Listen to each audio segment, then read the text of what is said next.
Olá, seja muito bem-vindo a mais um episódio do nosso podcast Direta Sem Café. Hoje vamos falar sobre corpo, idade e nutrição. Para isso temos aqui connosco a professora Cíntia Pego. Muito bem-vinda, professora, obrigada por aceitar o nosso convite. Vamos ter aqui uma conversa sobre o quão importantes são as nossas necessidades alimentares e como é que mudam conforme envelhecemos. Professora Cíntia, será que o que funciona na alimentação de uma criança ou de um idoso também serve para nós jovens adultos? E quais são as maiores diferenças que o nosso corpo vai pedindo ao longo da vida? Antes de nada, muito obrigada pelo convite, é um gosto de estar aqui. Obrigada novamente convosco.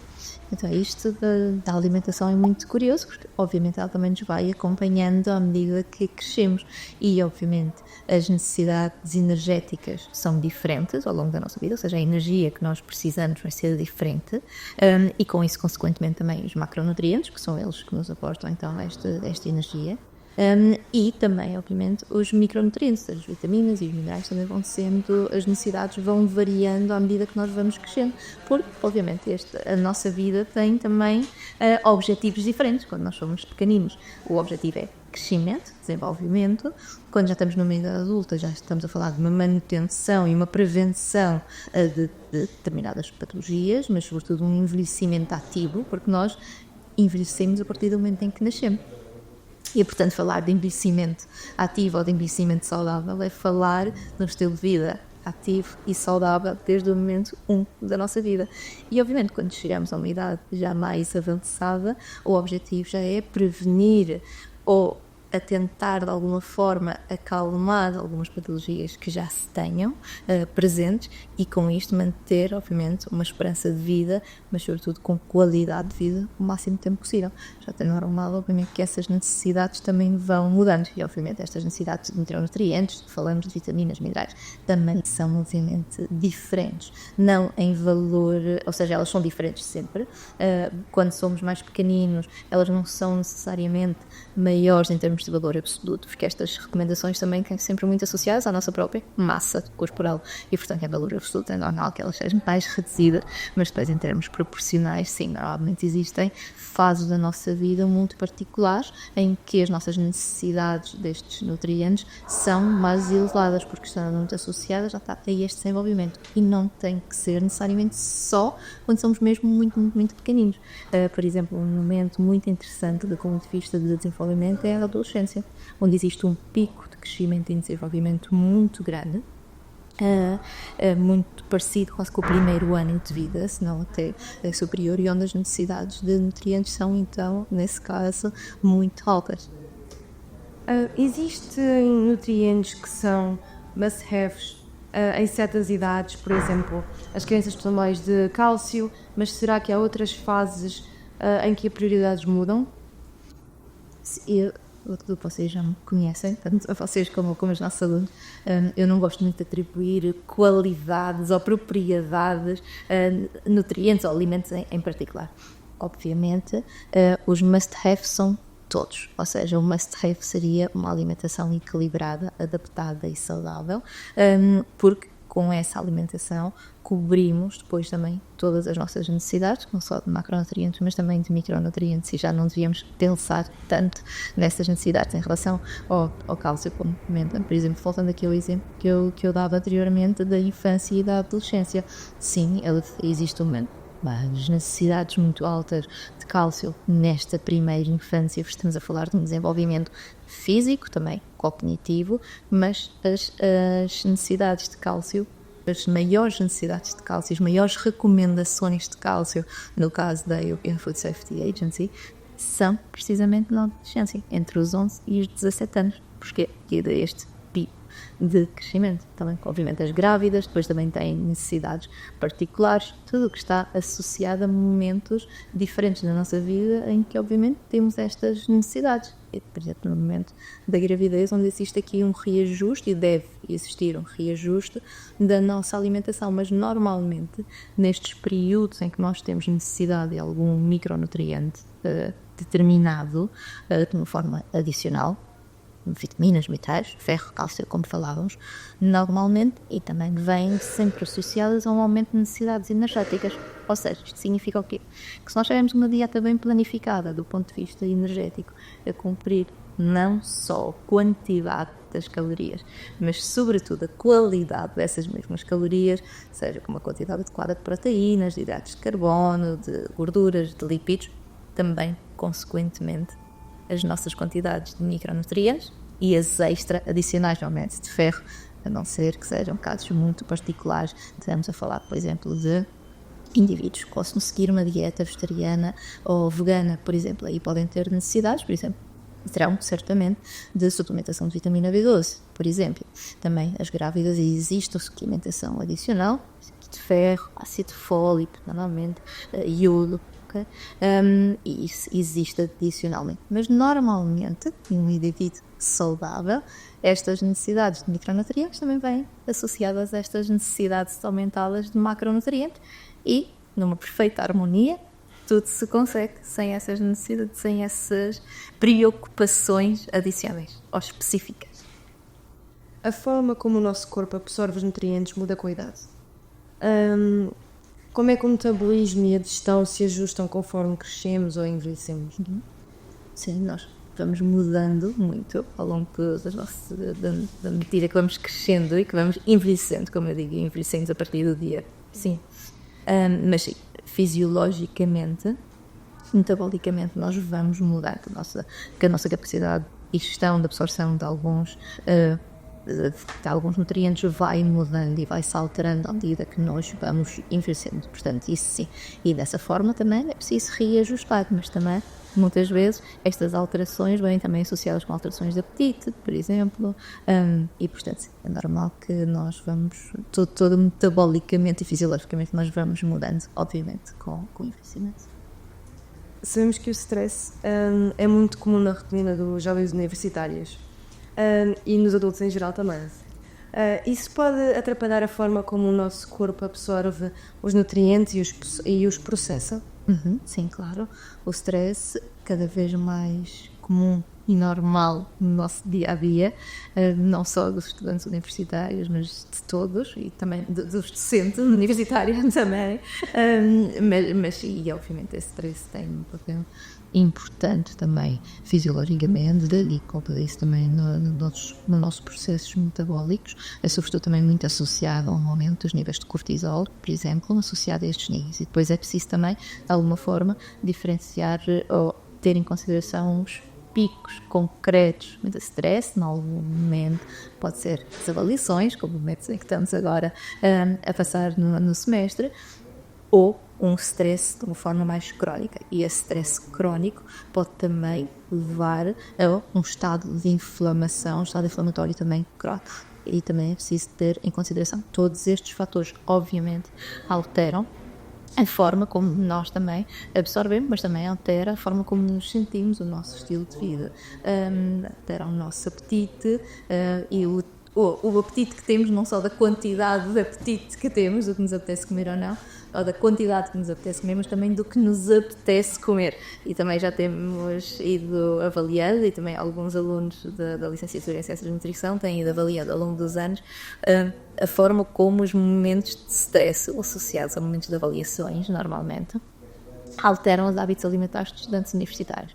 E tem sido muito curioso de observar que, obviamente, associa-se a um aumento de produtos mais ultraprocessados, por exemplo, utilização de plataformas de entrega de comidas e de refeições já preparadas, que não necessariamente mais saudáveis, normalmente não associam essa encomenda de comida a saladas, por exemplo.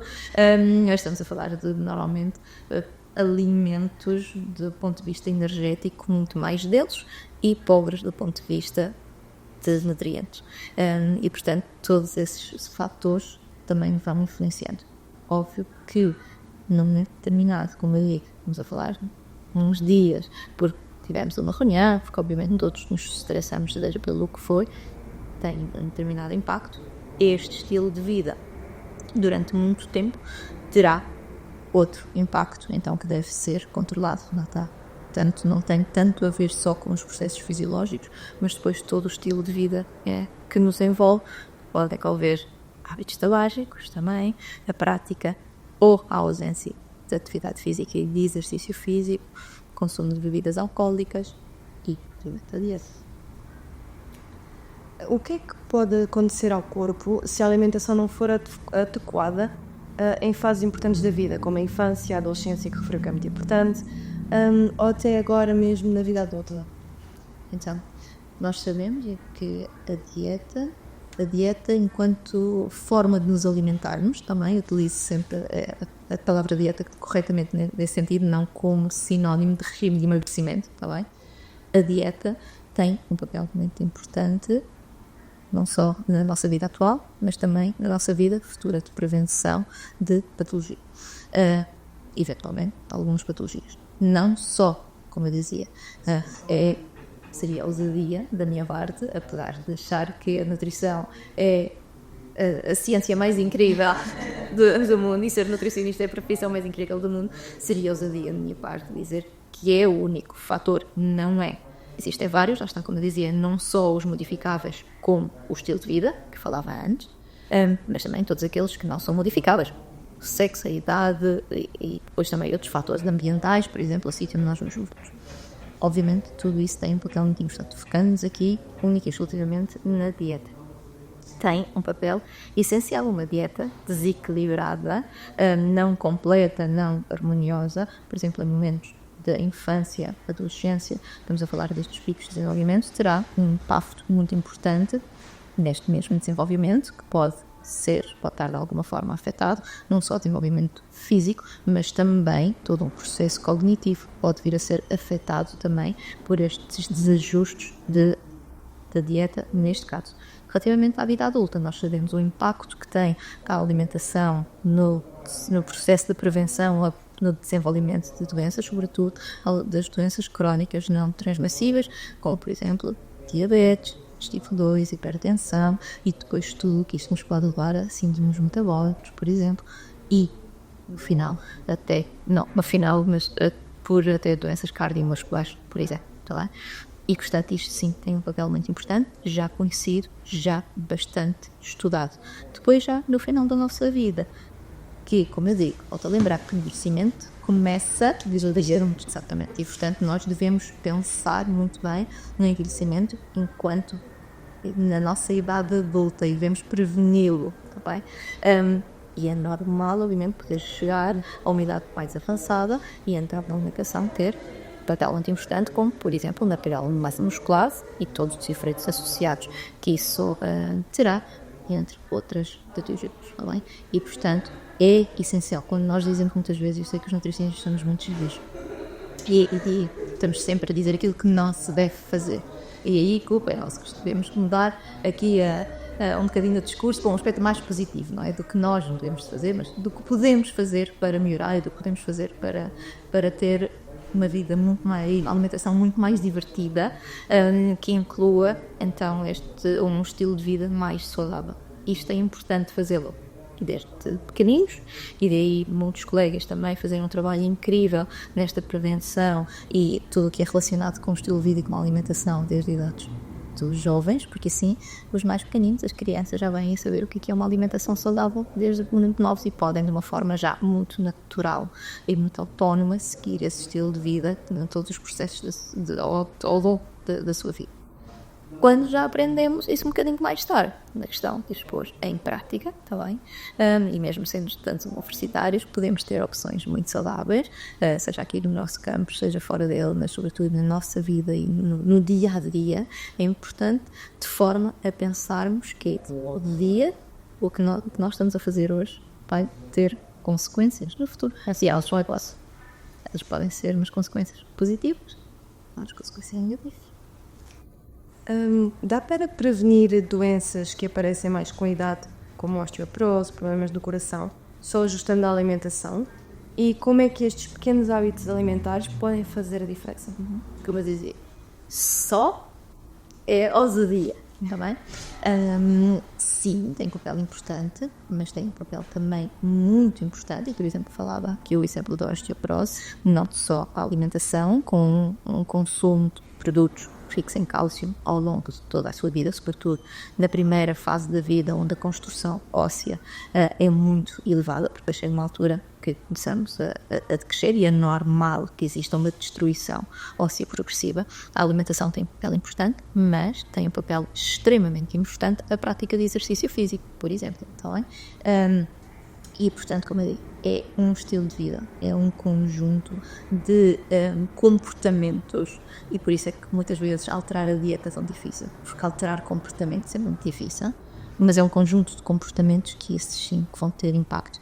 Osteoporose, nas doenças cardiovasculares, todas aquelas doenças crónicas não transmissíveis que eu referi há pouco. E esse estilo de vida tem um foco essencial na dieta, no exercício físico, também na atividade física. São coisas diferentes, está bem? Falam como nós nos mantemos ativos no nosso dia, subir escadas, etc. E depois a prática de exercício físico, nem para falar, mas também outros hábitos que às vezes não vamos esquecendo, como os hábitos tabágicos e, sobretudo, com o consumo de bebidas alcoólicas, também que são muito típicas também nesta fase da estudância universitária e que devemos pensar como estes comportamentos sim têm um impacto muito importante em doenças musculares e desenvolvimento desta inflamação crônica que eu referi há pouco. Portanto, não é só, sim, tem um papel muito importante, mas todas estas pecinhas fazem um puzzle muito bonito, que é este nosso estilo de vida que deve ser o mais saudável possível. Professora Cíntia, muito obrigada por estar aqui connosco, mais uma vez por ter aceito o nosso convite. Foi um prazer tê-la aqui. Muito obrigada, foi. Agora, assim que está aí a ver-nos desse lado, muito obrigada por ver mais um episódio do nosso podcast Direto Sem Café. Procure-nos nas redes sociais e veja os nossos episódios no Spotify e no YouTube. Obrigada, até à próxima!